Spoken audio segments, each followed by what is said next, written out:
ከዚህ በኋላ በሄድኩበት ሁሉ እናገራለሁ፣ ሰው ቢሰለችም ባይሰለችም እንደ ከርቤ እስከምትመር ድረስ ተናገር ብሏል አንድ የቤተክርስቲያን አባት። እሺ አንደኛው በቀን እንድታደርጉት ሁልጊዜ ነው የምነግራችሁ፣ እዚህ መድረክም ተናግሬያለሁ። አንደኛው በቀን አንድ ምዕራፍ መጽሐፍ ቅዱስ አንብቡ። ሁለተኛው በቀን ቤተክርስቲያን ሳትገቡ አትዋሉ። እንዲያውም ከዛሬ በኋላ በሰበኩበት ሁሉ ለመናገር ነው ቃል የምገባው እግዚአብሔር ቢረዳኝ። እነዚህን 5 ነገሮች ሰው እስኪያደርጋቸው ድረስ ከቻልኩ እስከምሞት እናገራለሁ፣ እናንተም በጸሎት ካሰባችሁኝ እና ካስጨረሰኝ። ስለዚህ የመጀመሪያው አንድ ምዕራፍ መጽሐፍ ቅዱስ በቀን አንብቡ። ሁለተኛው ቤተክርስቲያን ሳትገቡ አትዋሉ። በቀን መግባት የማያስችል ተፈጥሯዊ ግዳጅ ከገጠማችሁ ደጅ ላይ ቆማችሁ ሄዱ። ሶስተኛው በሳምንት አንድ ቀን ቢያንስ አስቀድሱ፣ ውስጥ ገብታችሁ በሳምንት አንድ ቀን ቢያንስ ማለት ነው።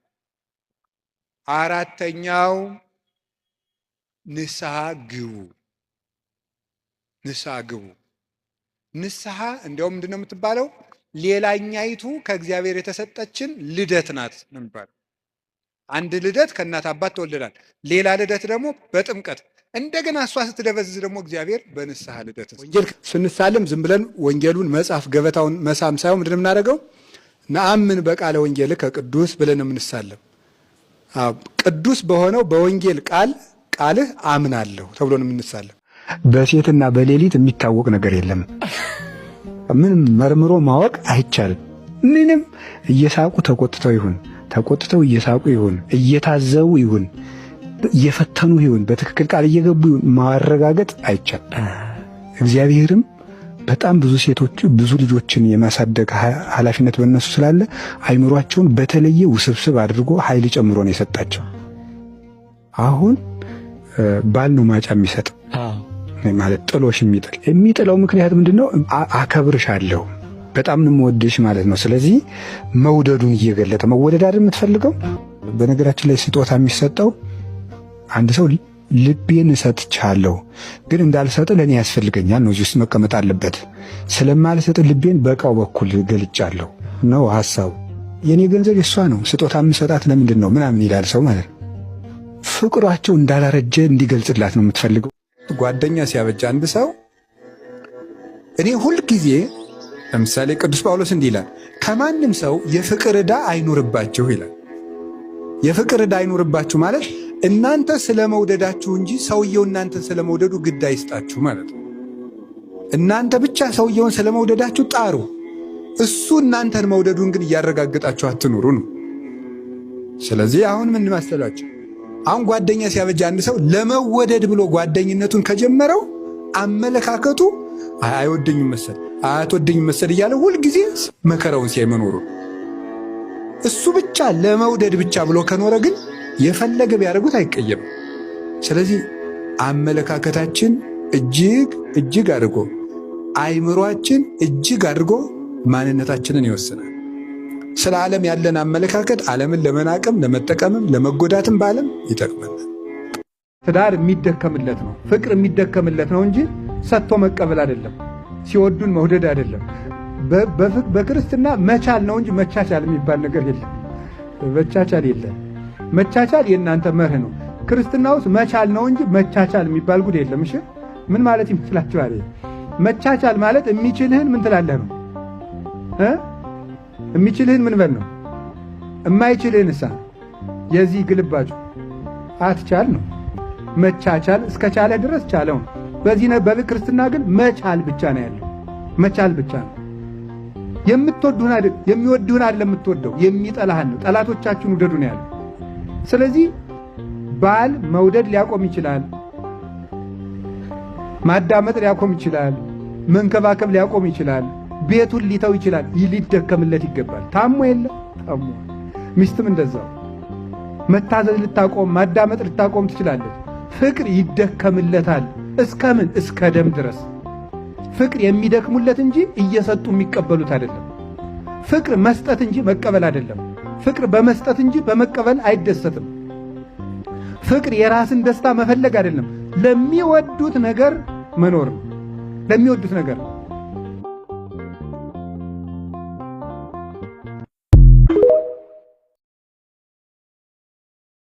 እኔ ብዙ መድረክ ላይ ተናግሬ ያለሁኝ እዚህ ሸንኮራ ዮሐንስ ሄጄ አንድ ጸጉሩን ድሬድ ያደረገ ልጅ ጸሎት ይጸልያል። በጣም የሚገርማችሁ ሌሊቱን ሙሉ ሻንጣ ሙሉ ድርሳን ነው የያዘው እያወጣ በየሰዓቱ እንደውም አይጸልየው ድርሳናት ገድላት ምን የለም ይጸልያል። ዳዊቱ አልቃል ጋኖኑ አይቀር ምኑ አይቀር ይጸልያል። እንደው በሱ ቀን ነው እኔ በዘመኔ በሰው ቀንቻ አላውቅም፣ በሱ ቀንቻ። ጸጉሩ ግን ምንድነው አልኳችሁ? የተገመደ ድሬድ ነው። አለባበሱ ምኑን ስታዩት ዱርዬ ነው የሚመስለው። የሰማችሁኝ? ልክ ከነጋ በኋላ ታቦት ሊወጣ አካባቢ አንዲት ሴት መታ ጸጉሬን ቆርጥልሃለሁ በቃ ካልወጣ ከዚህ ግቢ ትለዋለች። እሱም በትህትናና ፍቅር በተሞላበት እይታ አይኖቹ እንባ እየሞሉ ዝም ብሎ ምንድነው አሉ። እሷም ተናገረች። እሷን ወገኑና እኛ አባት አዎ አንተ ጸጉርን እንዲያርገ ቤተክርስቲያን ትገባለህ ብለው እሳቸውም ደግሞ ድጋሚ ፈረዱበት። እንደው ማት ነገር ነው የሚናገሩት፣ ብዙ ነገር ነው የሚሉት። ይሄንን ሰው ምን ብሎ እንደመለሰላቸው ታውቃላችሁ? አባ ልክ ኖት፣ እህቴ አንቺም ልክ ነሽ። አንድ ነገር ጥያቄ ልጠይቃችሁ። ምን ነው የምትጠይቀን አሉት። ይሄን ጸጉሬ ነው አይደል ያስቸገራችሁ? አዎ ይሄ ጸጉሬ ነው። አዎ መቀስም ምላጭም ካመጣችሁልኝ ለመቁረጥ 2 እና 3 ደቂቃ በቂ ነው። ግን ከጸጉሬ በፊት በ2 እና በ3 ደቂቃ ልቆርጠው የማልችለውን ኃጢአት ይዣለሁ። ኃጢአቴ ይቅደም ወይንስ ጸጉሬ ይቅደም? የቱን ላስቀድም ሲሉ ሁለቱም ሰዎች ተበትነው ጠፉ። ወገኖቼ ቆርጠን መጣል ያልቻልነው ነገር አለ። አዎ አለባት። ጸጉራችንም አይተስተካከለ የተከረከመ ነው። ጸጉራቸው የተንጨባረረባቸው የተከረከመ ልብ እንዳላቸው እንዳትረሱ። የእግዚአብሔር መንግሥት በመግባትና ዘማውያንም ቀራጮችም እንደሚቀድሙን ተነግሮናል። ልብስ ባረዘመ አይደለም፣ አለባበስ ባስተካከለ አይደለም። ልባችን መች ተስተካከለ? ከነክፋታችን አይደለም። ለሰንኮፉ መወገድ አለበት። ክርስቶስን ያላወቀ ሰው ደግሞ ገባል ነው። እየሰማችሁ ነው። መሐሪ አይሆን ፈራጅ ነው የሚሆነው። አያችሁ አቡሃ ለምሕረት የምሕረት አባቷ የሆነ ክርስቶስን ማወቅ አለባችሁ። እግዚአብሔር እሱ ወደ ማወቅ ያድርሰን። እግዚአብሔርን የምትፈራ ሴት እሷ የተባረከች ናት። እግዚአብሔርን የምትፈራ ሴት ካገኘ በዘመን ሁሉ ደስተኛ ነው። አታገቡም እንዴ ሲባሉ በጣም የኔ መስፈርት የሚሉ ሰዎች አሉ። ይሰማችሁ ነው አይደል? አፍንጫዋ እንደ ፍሎረሰንት የቆመ አይኗ እንደ ባውዛ የሚያበራ እንደው ጸጉሯ ከትከሻዋ ላይ ያለ እንደ ቁርመቷ እንደ ሊባኖስ ዝግባ ጥርሷ እንደ በረዶ የነጣ ሊል ይችላል። ሞናሊዛ አልሳላትን ማነው ሊዮናርዶ ዳቪንቺ አልሳላትን ሞናሊዛ ስሎ የሚያስቀምጥ ሰው አለ። አትሸወዱ። ከውስጥ የሆነ ስብዕና ከውስጥ የሆነ ቆንጅና እግዚአብሔር ይስጣችሁ። መልክ ይረግፋል፣ ውበት ይረግፋል። ውጫዊ ነገርን አትዩ። ውስጧ ከተሸለመ ለእናንተ በቂ። በክርስትና በጣም ትልቁ ነገር ብቻን መቆም። ሲራክም ይላል ብዙ ናቸው ብለህ ከኃጢአተኞች ጋር አትተባበር። ብዙ ሰዎች ስላደረጉት አንድ ነገር ትክክል ሊሆን አይችልም። ትክክል በትክክልነቱ ይቆማል። አንዳንድ ሰዎች ምን ይላሉ? አረ ይሄ ነገር ስተት ነው ሲባል እንዴ አብታችኋል። ይሄ ነገር ስተት የሚለው እንደ ወደ 3 ቢሊዮን እኮ ተከታይ ያለው ይላል። ከፈልግ 9 ቢሊዮን ድረስ መላ ህዝቡ መጃጃል ይችላል። እውነት በብዛት አይረጋገጥም። እውነት በእውነት ነው የሚረጋገጠው። ሊሉ የሚደረግበትና ሰርጉ የሚደረግበት ቀን ይለያያል። ተክሊሉ የሚደረግበት ማለት የሚቆርቡበት ቀን ማለት ነው። ትልቁ ችግር ያለው እዚህ ላይ። ከተማ ውስጥ ከሆነ ምን ታረጋለህ? ተክሊል ታረጋለህ። ከዛስ ቀኑን ሙሉ አብረህ እየጨፈርክ ትውላለህ፣ ከበሮ እየመታ ትውላለህ። በጣም ከባዱ ፈተና ይሄ፣ ከባድ ፈተና። ሙሽራ በዚያ ጊዜ አይንቀሳቀስም፣ ንጉስ ነው የሚሆነው፣ አዛዥ ነው የሚሆነው። የሙሽራ አፍ የሚሆነው ሚዜ ነው። እየሰማችሁ ነው? ግን የሙሽራ አፍ ማን ነው የሚሆነው? ሚዜ። በተለይ ዋና ሚዜ፣ ስር ሚዜ። እኔም ማቀው በተወለድኩበት አካባቢ ሙሽራው በጣም ተከብሮ ሚዜው ነው ከፊት ለፊት እየመራ የሚመጣው። የሚጠይቀው እንግባው የሚለው ሚዜው ነው። እንውጣው የሚለው ሚዜው ነው። እንብላው የሚለው ሚዜው ነው። እንጠጣው የሚለው ሚዜው ነው። ልንሄድ ነው አሁን ብሎ መጀመሪያ የሚነሳው አጨብጭቦ የሚናገረው ሚዜው። ስለዚህ ሙሽራ ሚዜ የሚሾምለት ምንም ነገር እንዳያደርግ ነው። በዛ ሰዓት ምንም ነገር ሙሽራ ያኔ የማይችለው ነገር የለም፣ ሁሉንም ይችላል። ለማሳየት ጥረት ማድረግ አይጠብቅበትም። በጣም ትልቁ ችግርም አሁንም በከተማችን እኛንም ጨምሮ አገልጋዮች የምናደርገው ነው። ቀድሶ ማግባት፣ እነዚህ ነገሮች ሁሉ ስርዓት አይደለም፣ የለም። ዲያቆን ሙሽራው ዲያቆን ሲሆን ገብቶ ግዴታ ቀድሶ የማቁረብ ሚስቱን የማቁረብ እንዲያውም በዚያ ሰዓት ጸሎት ተቀባይ ነው መሆን ያለበት፣ ተባራኪ ነው የሚሆነው በዛ ሰዓት። የለም አስራቱ እንዲያውም ይኸውላችሁ ደግሞ የገጠሩ ልንገራችሁ፣ የገጠሩ ብቻ ሳይሆን ፍትሐ ነገሥቱ ነው የሚለው አይለያዩ።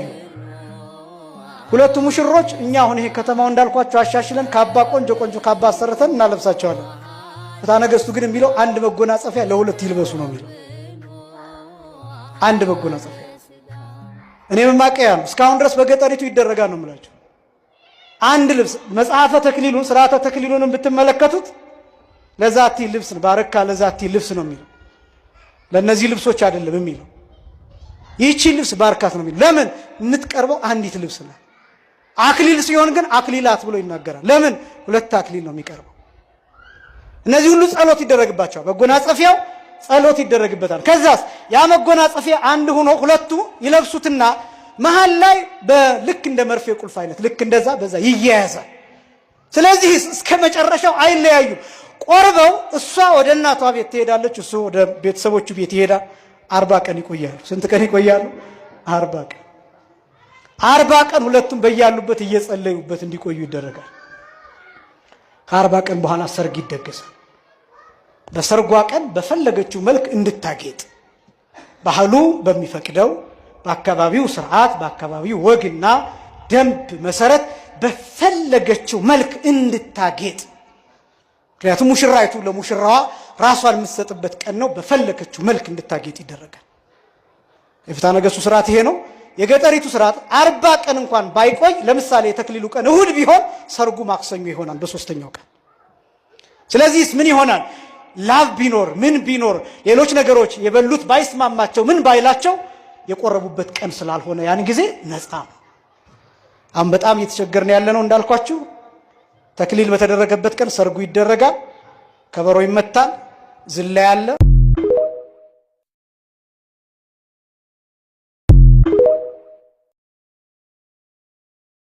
አንድን ሴት ከማግባትህ በፊት አንድን ባል ከማግባትሽ በፊት ሐሳባችሁ መዋደድ አለበት፣ ስሜታችሁ መዋሃድ አለበት፣ አመለካከታችሁ፣ አካሄዳችሁ፣ አኗኗራችሁ፣ ሐሳባችሁ፣ ዓላማችሁ አንድ መሆን አለበት።